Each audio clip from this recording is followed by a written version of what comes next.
Welcome to the Hemp Del Soul podcast. All health, no high. Here's your host, Mary Lisa Lawless.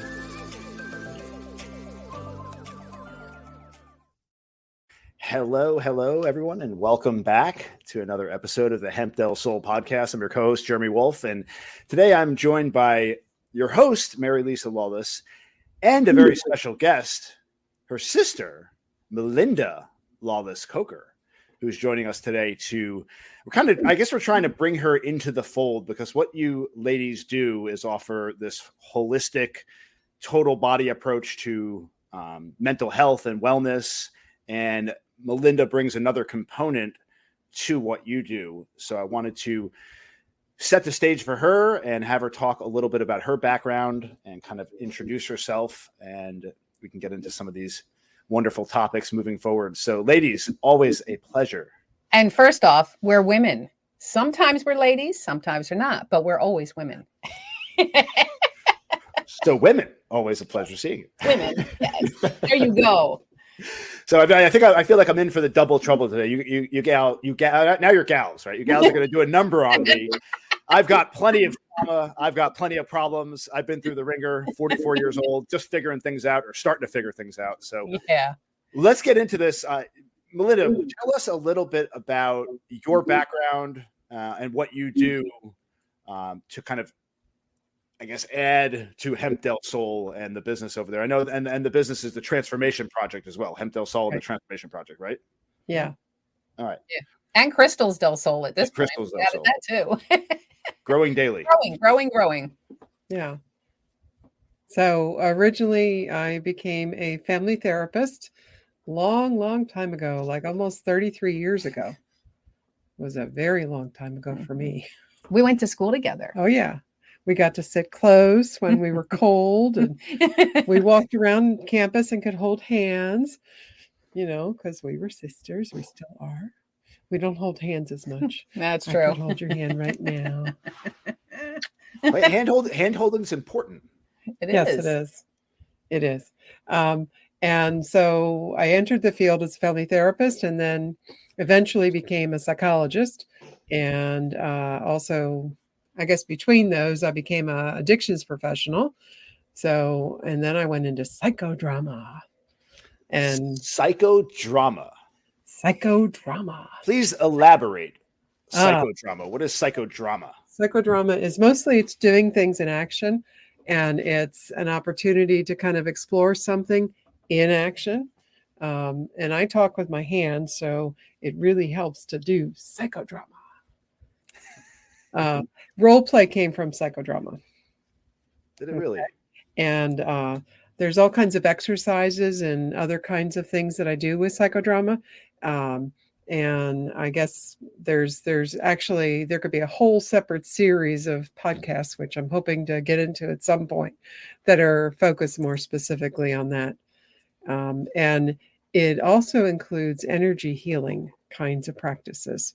So that's part of it, is that the energy is moving, and we're literally moving, meaning that we're standing up and moving. And I've adapted, of course, what I do with psychodrama for people that are not able to stand up and move, but we can still move in some way and do some kind of physical activity or exercise. So that's part of it. There's a lot more I could share, but that's a good start. So the energy healing is the Reiki, right? That's part of it. There's lots of things that could be called energy healing. Okay. And even what we do in terms of therapy is a process of moving the energy around different issues and different concerns that people have. Working with the crystals is another way to look at the energy and use the energy, tap into it for healing. So there's actually a number of different ways that we do energy focused work. So for the psychodrama, I'm trying to get a handle on this. So this would be normally when people think of therapy, you go and you sit with your therapist, you sit on the couch, you have a conversation. So this would be more interactive, kind of acting out and releasing some of the, I guess, stuck energies that you have. I actually participated in something. I'm not sure if you heard about this. Have you ever heard of P3? No. Not offhand, not right away. So I can't remember off the top of my head what it stands for, but it was a weekend I went to with a group of people, and it was a super intensive form of therapy where you do act out and you unleash all your emotions, crying, screaming, and yelling. You do role play, all this kind of stuff. It was extremely intense and powerful. Very experience, and that your explanation of the psychotherapy reminded me of that experience because it was essentially psychotherapy. So I'm surprised you haven't heard about that. I'll have to get some more information about P3. So when did you ladies, women, good catch. when did you join forces and link up together? Talk a little bit about kind of the evolution of the transformation project, Hemp Del Soul, Crystals of Soul, and how all of this came together. I know, Mary Lisa, you've had background with your family in therapy initially with your sister. Talk about the evolution and how you kind of landed where you're at today. Yeah, and, I can talk about the transformation project. Our mom led the way, Mary Ann. I mean, she was like, fathers and sons have been doing business together. Why can't mothers and daughters? And so we were in graduate school in the late 80s. And with her too. And yeah, she was there. She was 1 year ahead of us. But coming from different paths, we all ended up in the same place. So it was kind of cool. And, I guess it was Melinda who was in on getting our first space for renting here, where we still are. We've been renting over 30 years now, but, that was you who, went with her to do that. So yeah, right out of graduate school, which was cool. That was unusual at the time. Usually when you finish graduate school, there's a time period where you have to just pay your dues, work in the field, and then eventually maybe you'll go private. But it was nice to be able to start right away. And our mom was ready to do that too. So yeah. And we all did have full-time jobs, but we started with the transformation project and we each had one client, but we rented a bay and we set it up and we did support groups and just did a lot of education in the community and that kind of stuff. But most of our first clients came from 12-step rooms, from people with substance abuse issues that were looking for therapy, not just a 12-step program, a support group. They were looking for something more than that. And all three of us had very different styles. So that worked out really well. Also, I mean, I've said it before, when people are trying to figure out some of the differences with how we think or how we are, my bachelor's is in photography and sculpting. I have a BFA. Hers is in chemistry, correct? Yeah. Yeah.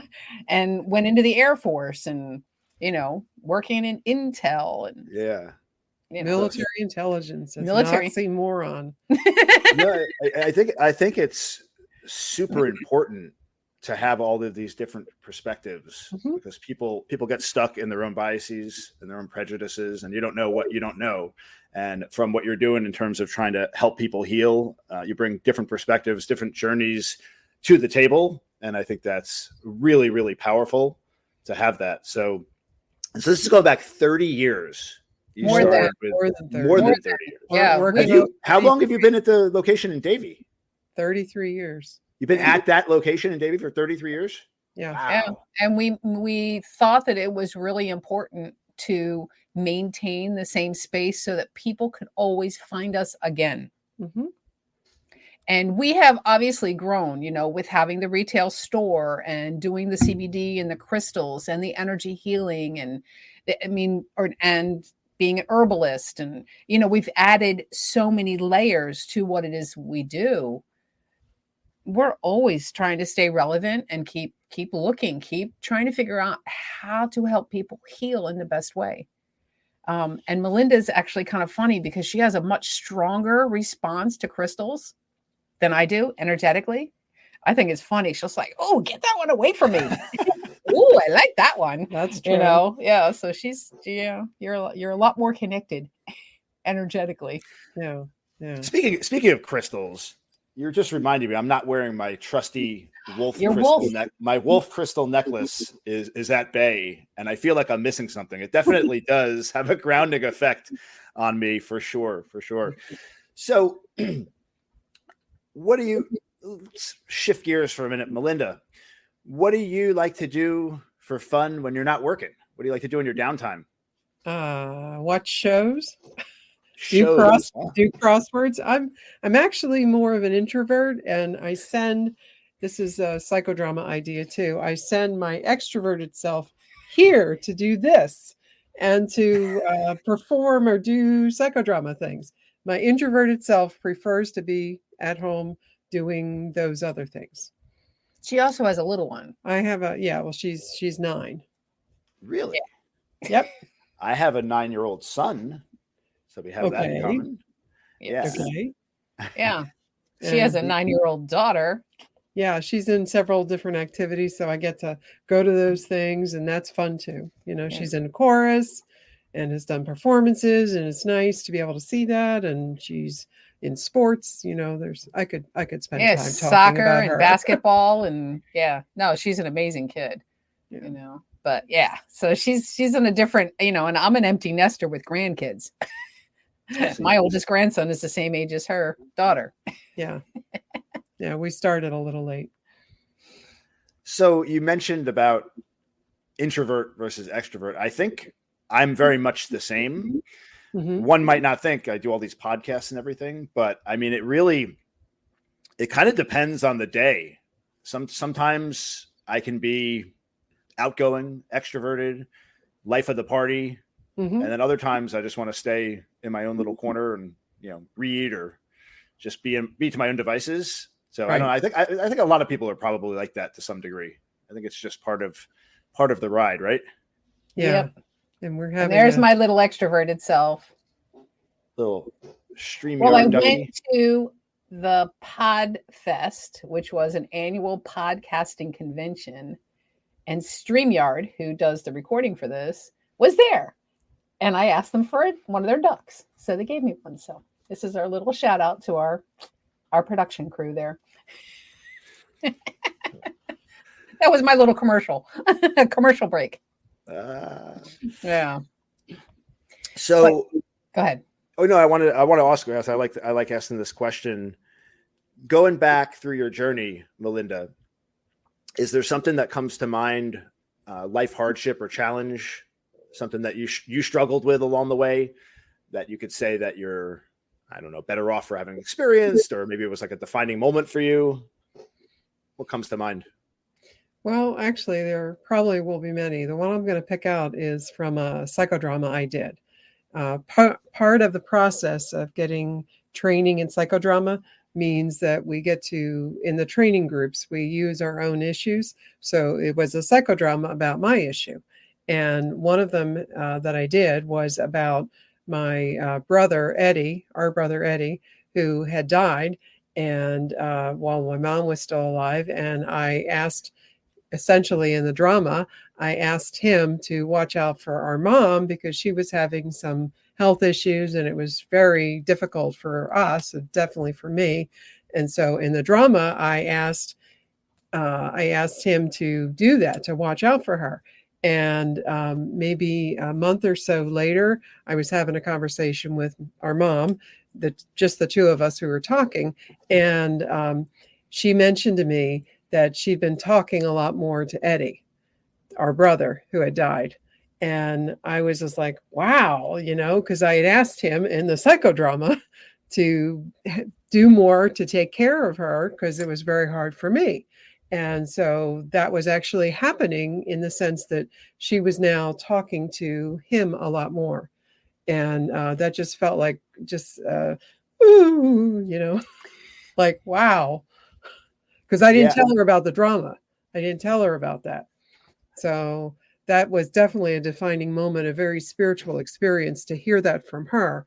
I find psychodrama to be a very spiritual process for me. And when I heard that from her, unsolicited, she just volunteered it and started telling me about it. I was like, oh my goodness, wow. Yeah. So that was definitely a defining moment for me. Yeah, that's pretty wild. And it seems things like that happen from time to time, these unexplained occurrences, and it really gives rise to how much we don't know about this world and this life. And like we always say, Mary Lisa, we're all energy, right? We are. We are. Yeah. Absolutely. And we you pick up on things, Uh-huh. and just these things happen sometimes, and it just seems like there's a greater design or a reason for all this. Yeah, I mean, it's why we offer some of the classes that we're offering. We're offering Reiki classes now, the second Thursday of every month here in our space. I have a medium, Maurice Israel. He works here on the weekends. Oh, he's amazing. And he is absolutely amazing.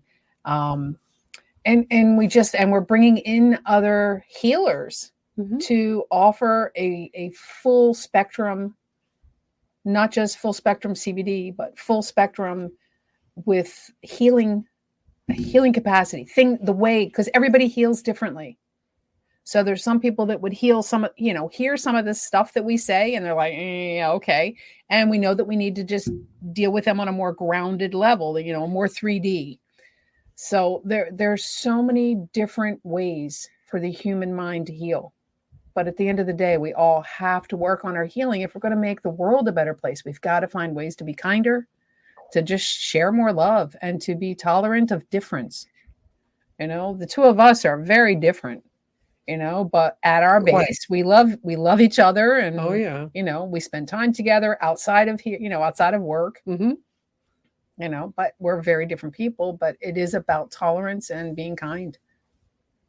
Absolutely. Yeah. I've always envisioned, as you know, I've been into similar spaces on my journey. I've explored psychedelics and, like I said, the P3 therapy. I was actually trying to look online to find it, but I couldn't look at anything right now.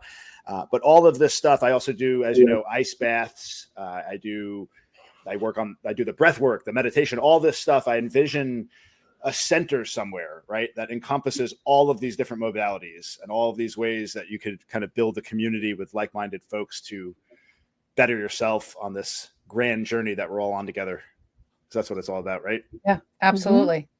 And to not try to pigeonhole people to do one way of doing things, because everybody is different. Different strokes. For different folks. That's a good song too. It is. Oh, yeah, goodness. it is.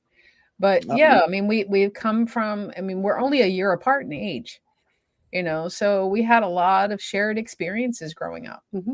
And it's really modeled, it's created the women that we are today. And, that in our practice and our lives is friends and sisters and family, it is a really great colleagues. Yeah.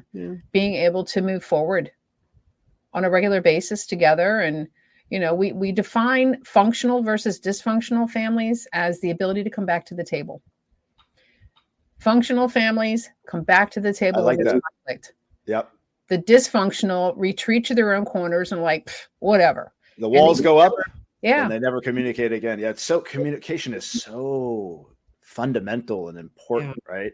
We get tied up in the emotions of any given situation. And it's fine if you get overwhelmed with emotion. What I tend to do if I get frustrated, especially around my children, I'll just say, Daddy needs to take a break for a second. I'm going to go calm myself down. Good. And I come back, and because you can't communicate effectively when you're raging. When your 9-year-old does something to just infuriate you, you gotta take a step back and take a couple of breaths, and they get it. They're like, okay, cool, Daddy's gonna go chill out. I call that a daddy. I call that you stepping into the daddy changer. Yeah, I like that. One of the tools she uses is the mommy changer or the daddy changer. Give yourself a timeout. Yeah, absolutely. Well, ladies, I love the work that you're doing, doing wonderful things for the community. And I'm always happy to share and learn more and, continue this fabulous journey together. Absolutely. Yep. Glad to know you, Jeremy. Yeah. Thank you. Right. I like your energy. Thank you. I work hard at it. No. Sometimes when I'm extroverted, it comes out easily when I'm feeling myself. But there are times where it's, I don't know, you get into some social settings sometimes and you get a little socially awkward. I mean, I do. I don't know about. No, I do too. We all do. And Yep. It's part of being human, and you have to understand that, and it's okay. And sometimes silence is golden. Yeah. Sometimes. That's why I like the silent retreats. I still have that Mhm. on my to-do list. Good. Good. I am going to get into that one day. You're going to hold me to that, okay? Yes, I will. All right. Very cool. All right, ladies, have a wonderful day. You Always too. a pleasure seeing you. Nice. Well, actually, I say seeing you and nice meeting you, Melinda. It's the first time Thank we you. cross paths, and it will not be the last. I look forward to seeing you Okay. again. Okay. And thanks to our listeners for tuning in, and we will catch everyone next time. Take care.